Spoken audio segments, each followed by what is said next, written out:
Jangan kayak anak kecil. Nangis. Kamu kan udah SMP. Jangan kayak gitu. Ini sudah ada bukti ini loh. Dia bicara itu pintar banget, manipulatif. Terus dia juga sempat jampi saya itu. Tidak ada satu paksaan. Kalaupun terjadi paksaan, dia sangat bisa untuk melarikan diri, untuk tidak menghiraukan si Agus. Kasus pelecehan seksual dengan pola manipulasi emosi terhadap korban yang diduga dilakukan penyandang disabilitas. Iwayan Agus Suwartama atau Agus Buntung telah menjadi sorotan publik akhir-akhir ini. Agus Buntung telah ditetapkan tersangka oleh Polda Nusa Tenggara Barat atas dugaan pelecehan seksual terhadap 15 orang. Beberapa di antaranya masih di bawah umur. Sosok Agus alias Iwas masih menjadi perbincangan hangat di masyarakat. Bagaimana tidak, dari aksi tersangka Agus atas dugaan pelecehan seksual kini berkembang menjadi reaksi belasan wanita yang diduga menjadi korban Agus. Menurut keterangan polisi, Agus memanfaatkan manipulasi emosi korban untuk mengikuti keinginannya. Modus yang dilakukan Agus dengan mengandalkan komunikasi verbal yang dapat mempengaruhi psikologis korban untuk melancarkan aksi pelecehan seksual. Agus juga diduga mengancam korban dengan mengungkapkan aib mereka yang mempermudah pelaksanaan aksinya. Manipulasi dilakukan seseorang atau manipulator dan biasanya menggunakan permainan pikiran untuk merebut kekuasaan dalam suatu hubungan. Rabu pagi, Agus yang menggunakan baju tahanan menjalani proses rekonstruksi. Bersama pihak terkait, polisi Polda NTB lalu memulai menggelar reka adegan merangkai peristiwa yang terjadi. Rekonstruksi dimulai dari Taman Udayana, tepatnya di sisi utara.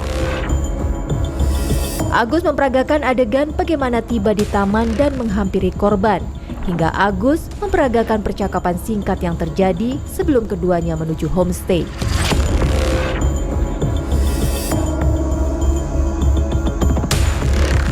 Selain di Taman Udayana, rekonstruksi kasus dugaan pelecehan seksual dengan tersangka Agus alias Iwas juga dilakukan di sebuah homestay yang berjarak kurang lebih 10 menit dari Taman Udayana. Di kamar nomor 6 ini menjadi salah satu fokus utama rekonstruksi karena di tempat ini ada dua versi cerita yang berbeda. Ruangan di dalam homestay itu sendiri itu ada dua versi. Jadi dari versi korban itu yang aktif adalah tersangka, tetapi tadi kita lakukan olah TKP yang aktif adalah dari versi korban. Lantas, apa sebenarnya detail dua versi cerita yang berbeda menurut tersangka dan korban? Nah, nyatanya di lapangan itu adalah yang proaktif itu sampai 49 adegan itu adalah si perempuan tadi. Dan tidak ada manipulatif apa segala macam. Karena itu setelah disepakati di atas kendaraan, kemudian masuk di homestay itu, dan dia langsung membayar, si perempuan itu membayar. Tapi kenapa membayar 50.000? Ini menjadi pertanyaan, kenapa dia tahu? Karena si perempuan ini bertanya, kira-kira berapa gitu. Dia bilang ya 50.000. Terus si Agus ini mengatakan bahwa saya akan ganti nanti gitu.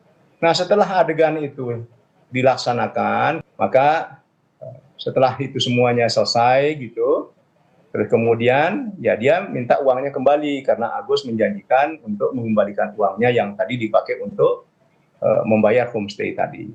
Tetapi si Agus mengatakan, saya tidak punya, kalau bisa saya minta dulu sama kamu barang 10.000, 20.000 untuk saya pakai pulang, nanti saya minta sama mama saya sebagai penggantinya. Terus si perempuan itu mulai marah. Dengan marahnya itu dia menelpon rekannya.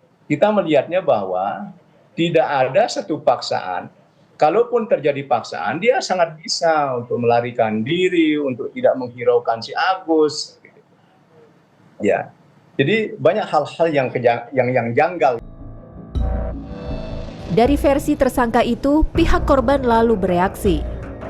Ya, itu jelas sesuatu yang tidak sesuai dengan fakta ya bagi kami dari pihak korban begitu, karena disebutkan bahwa dari suka sama suka tapi tiba-tiba bisa melapor itu kan karena merasa keberatan uangnya tidak diganti begitu.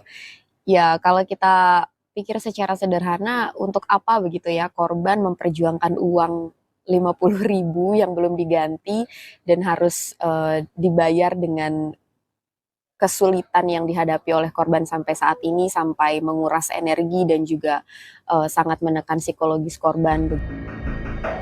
Mencari titik terang kasus dugaan pelecehan seksual dengan tersangka Agus alias Iwas sejatinya masih terus bergulir. Berdasarkan hasil rekonstruksi saat itu, polisi menemukan adanya fakta temuan adegan baru.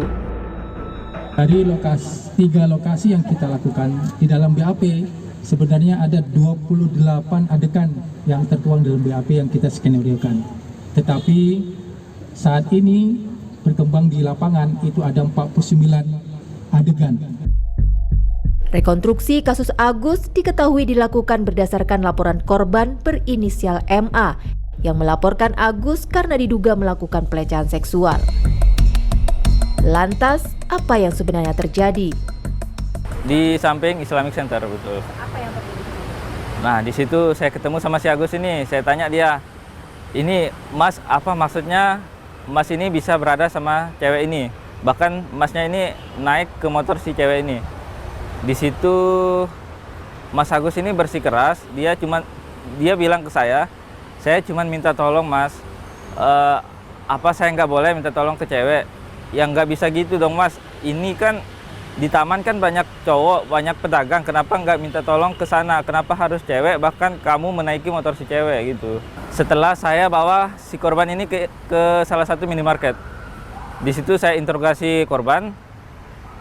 Lalu dia bilang saya sudah dibawa ke homestay dan diperkosa. Nah, nggak ada obrolan tambahan di situ. Langsung saya bawa ke Polda NTB. Dalam perjalanan itu korban ini ketakutan, nggak berani buat ngelapor karena nggak punya bukti. Ya di sisi lain saya mengharapkan hasil visum, makanya saya berani untuk melaporkan. Lalu benarkah Agus diduga melakukan perbuatan dugaan pelecehan seksual dengan sebuah ancaman? Tidak ada, Pak. Saya berani sumpah tidak ada ancaman, Pak, gitu.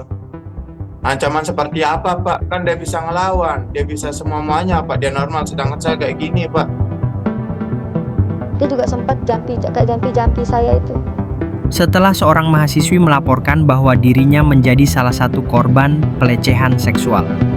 Laporan ini mendorong penyelidikan lebih dalam. Dari hasil temuan sementara, Agus difabel diduga terlibat dalam kasus pelecehan seksual yang melibatkan sejumlah korban.